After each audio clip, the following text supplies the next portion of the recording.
Hey guys, welcome to your Navigating the Festive Season Masterclass. I am going to take you through the ins and outs of expectations, reality checks, and just how to manage a season that can feel a little bit overwhelming sometimes, a little bit like it can be the reason people are derailed. It can be just a season where I guess navigating it correctly in alignment with your goals and not feeling like you fall off track, but also still being able to relax and enjoy it can feel like a lot. So we're going to break it down. We're going to make it really simple, and I'm going to take you through how to kind of approach a lot of the things that will be coming up over the next kind of week or two as we move into Christmas and the New Year's and all of the events and things that do come with it. So I'm going to share my screen with you guys and take you through this little document that I have created from top to bottom. Again, I will have this linked below, so as always, you can download your copy of this Notion sheet if you want the notes on hand as well. So this video essentially is your permission slip to stop thinking in over extremes or all or nothing mentalities. We want to, I guess, break down the fact that the festive season doesn't require you to give up completely. It doesn't require you to be perfect, to put your goals on hold until January, or turn health into another source of stress and overwhelm. That especially is the last thing that we want. We're aiming for intentional, flexible, grounded consistency in this season. So a few things to consider. Control what you can control. I harp on about this 24/7 to you guys. Anytime there is an event or you're going on holidays or whatever it might be, you would have heard me say control what you can control in your check-ins a lot of the time, and it's true. So control what you can control and release what you can't comfortably, and stay connected to the version of you that you have been building all year. So we're not throwing her to the side just because it's the festive season. We are still keeping her top of mind even through the busyness and the craziness. So the core mindset that I want you to consider here is that you don't need to care less or be more strict. You need to care differently, and you need to approach this season differently. So that kind of middle ground can look like still moving your body, still eating in a way that supports energy and mood, still honoring your capacity, and still enjoying social events without spiraling. Because consistency over Christmas doesn't look like your normal routine. It does look like adaptation and being that little bit more flexible. So social commitments and messing with your routine are obviously something that is almost guaranteed in the festive season. Whether it's last minute plans, late nights, early mornings, trying to squeeze sessions in, it all happens in this season, and it is one of the most common stresses. So let's reframe it. Your routine isn't breaking. It's not broken. It's just temporarily a little bit more fluid. So what to focus on? Minimum effective dose. This one is really, really key. So it's not about doing it all, but it is about doing the bare minimums. So that minimum effective dose can be movement before motivation. That's when we're leaning into discipline. And it can be sessions that fit, not sessions that impress or about PBs or pushing yourself to the max. I mean, on the days where you feel like you've got capacity for that and you've got a little bit more space, absolutely go and hit those PBs. But if it means just getting in and getting out, movement for movement's sake, that's a win as well. So some practical strategies here are shorten your session if you need to. So obviously you want to be planning ahead, and you want to realistically be trying to plan to do that session where you think you're going to have enough time to complete it. But in saying that, you might misjudge slightly. So a shorter session is still effective rather than skipping it. So whether that is starting at the start of your session and knocking off your last exercise or two, knocking off that final superset, getting through majority because that's what's realistic for you in that day, and it still means that you've done at least that 70 to 80% of it rather than the 0% of it that it would have otherwise been. Shift your sessions to earlier in the day where possible as well. So this would mean the first thing that you do as soon as you wake up in the morning even if generally you're an afternoon trainer. So especially if you're off work at the moment, I would definitely say wake up, get your movement in as your first priority, then go through your day, because it kind of removes any space for the busyness and the craziness and the shifting of plans to kind of take over as the day does go on. Get up, get it done, get out, then it's ticked off for the day, and it's also not hanging over you. The next one is banking movement. So thinking outside the box, where movement in all capacity is still really positive and really good. So if you are, say, maybe away, maybe you're traveling, maybe you can't get all of your sessions in, then think about other ways that you can move your body, whether that is going for a walk to a cafe, whether that is a bike ride with your family, or maybe it's going and playing a game of tennis or soccer or some kind of other form of activity that still is movement and still keeping that habit in place. And the final one is anchoring your days. So this one kind of plays into some of those habits that we have been integrating in your 12 Days of Christmas challenge, but it's about anchoring you into those non-negotiable things that you're doing each day. Even if they are micro, even if they're 5 or 10 minutes, it's picking those 2 to 3 things that you know, no matter what, are going to ground you, fill up your cup, give back to your own energy, and then send you on your way with your day. So then we can at least tick those and feel like we're still keeping the needle moving forwards, even if it's in a smaller, more basic capacity. But everything else then outside of that can be a bonus and an added extra that's like a little cherry on top of a win. And this little last reminder is that you're not failing because your week doesn't look like a spreadsheet and it's perfection. You're succeeding because you're staying adaptable. And it's really reframing that from, I guess, that progress, that consistency, those little things compounding that maintain their momentum, rather than just hitting the shutdown button and doing absolutely nothing. Touching on another question that came through from you guys. Now, low mood, grief, fatigue, and just feeling heavy in this season. And it is really important to recognize, and something that personally I do 100% recognize, is that this season isn't joyful for everyone. And that is a reality. And even if it is, grief and kind of low mood can still sit underneath it, even if it is still kind of moving in a normal capacity, quote unquote. So some ways that this low mood can often show up, and I guess bringing awareness to it just so you're able to cue in to your body. It can look like extreme tiredness, resistance to starting something. It can be a lack of motivation. It can also be a guilt for not doing more if you are having a slower day and feeling like you should be doing X, Y, Z because that's what you need to be doing. And the important truth here is that you don't need to push harder.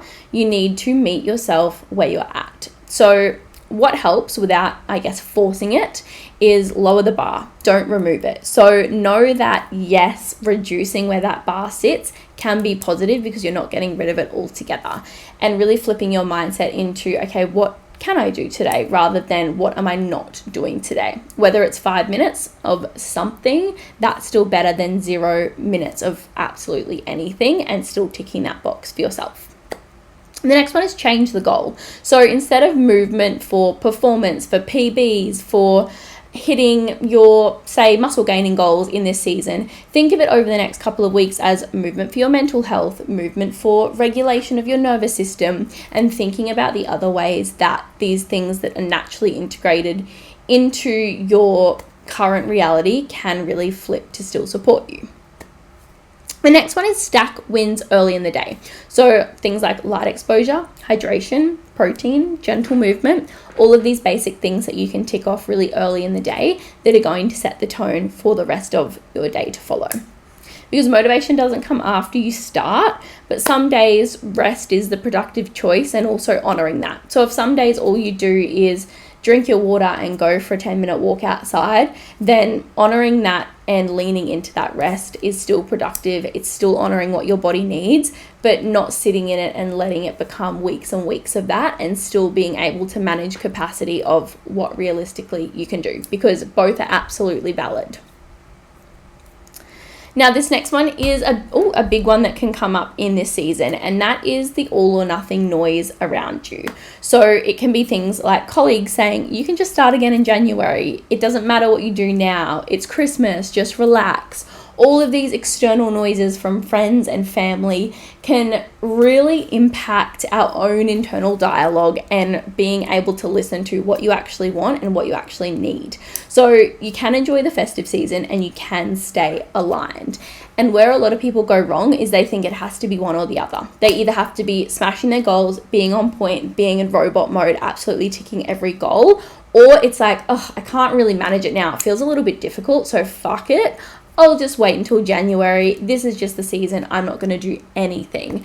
And that's when it feels a lot harder when January hits to get back on board. So breaking that toxic cycle and knowing that they can coexist.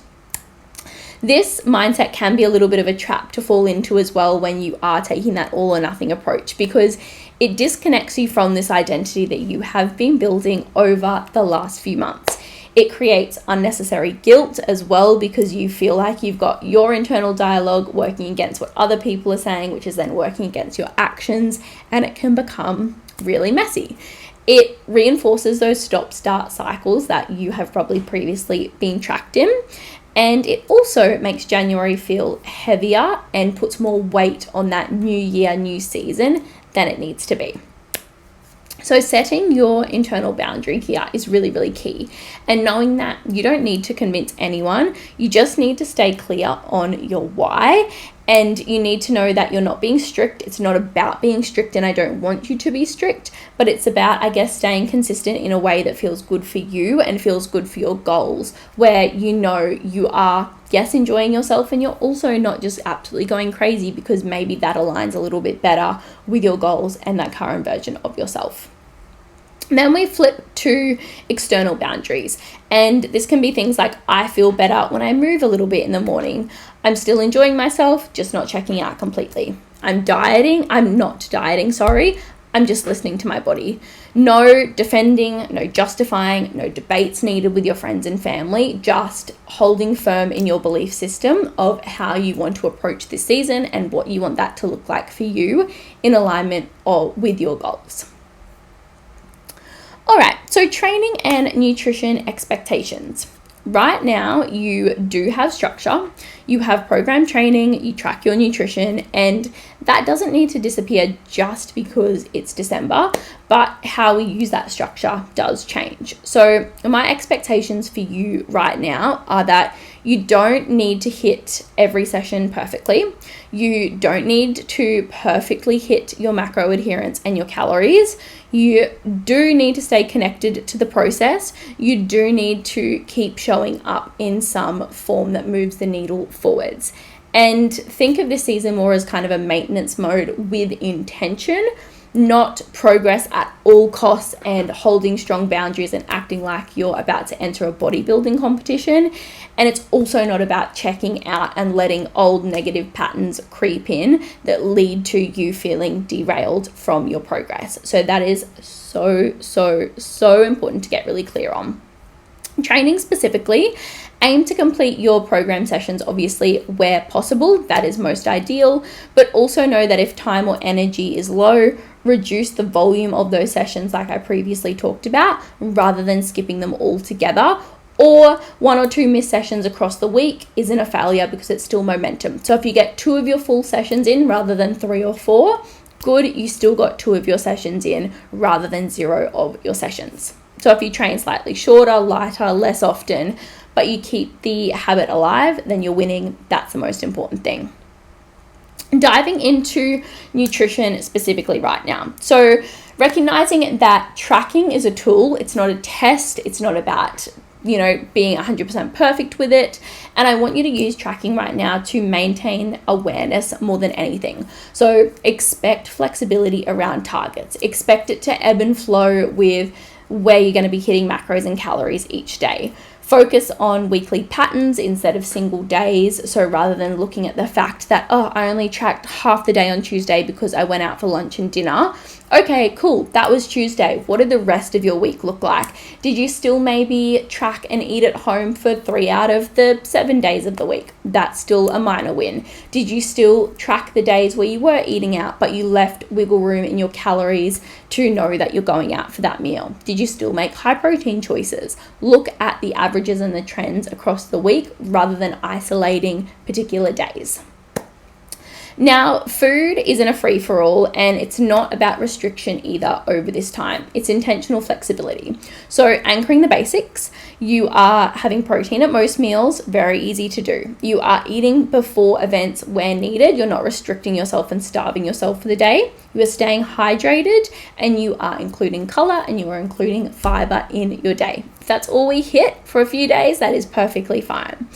And then at events, eat what you enjoy without punishing yourself later. Know that it is perfectly okay to eat the pavlova, eat the chocolate cake, eat the brownies, have the Christmas ham. There are no foods that are off limits or have boundaries in front of them. Overeating and feeling really full around Christmas time can be really normal, and it's not something to punish yourself about. It's an isolated event, it's an isolated day or few days, and that is not going to derail your progress. You don't need to earn food. That's another really important one to know. So you don't need to go and run a half marathon just because you ate some Christmas pavlova. You just get back into your daily habits and practices that you know support you. And you also don't need to eat everything available if you don't want to. So I guess seeing the food in front of you and knowing that if you fill your plate and you eat slow and intentionally and you actually don't finish everything that's in front of you because you feel full, that's okay. If you do want a smaller serving of something, or if you do want a larger serving of something, that's also perfectly okay. And giving yourself those moments to listen to the feedback that your body, your hunger and fullness cues are giving you is really important as well. This one is a little bit of a reality check. So with overeating and fat gain, it's important to note that 1 or 2 higher calorie meals do not derail your progress. They do not undo months of work, and your body is way too smart to let this happen. It's not going to lead to automatic fat gain. So to give you a little bit of maths behind it, give you the science, to gain, say, 1 kilo of body weight, you need to eat roughly 7,700 calories above your maintenance. So you have your maintenance calories, which let's say is 2,500 calories, then you have to eat roughly 7,700 calories on top of that 2,500 in a singular sitting to gain 1 kilo of body fat, which is near impossible to do. Even across a week, that is near impossible to do. So just know that if the scales fluctuate, which to be honest, you shouldn't even really need to be weighing yourself through the next kind of couple of weeks when you know that there's going to be more food involved, that's just going to lead to more negative thought patterns. But knowing that those fluctuations on the scale quite often are going to be inflammation and going to be water weight, it's not going to be fat gain.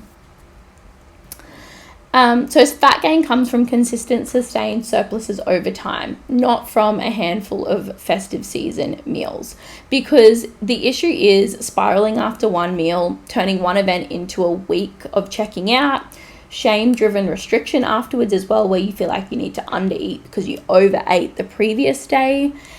Because your job isn't perfection, and it's to return to that baseline of knowing that the next day you eat relatively normally. You train and do your session if you can. You hydrate, you move on, and it doesn't kill your progress. All right, we're nearly at the end because I know that this has been a long one.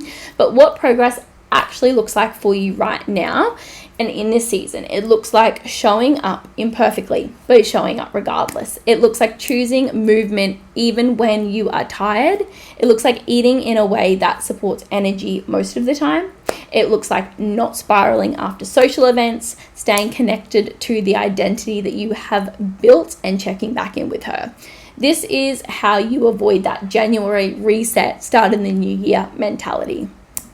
So if you take one thing from this, you don't pause the version of you're becoming. You practice becoming her in harder, messier seasons. And that's when we really, really build her, and when you really prove to yourself what you are capable of. We're not chasing perfection. We're protecting momentum, and that counts more than you think. All right, thank you so much for staying with me through this quite lengthy festive season video. I hope all of that has made sense. Of course, if you have any questions about them, please send them through to me. Happy to support you in any way that is needed. But enjoy the festive season, enjoy Christmas, and I am here if you need me.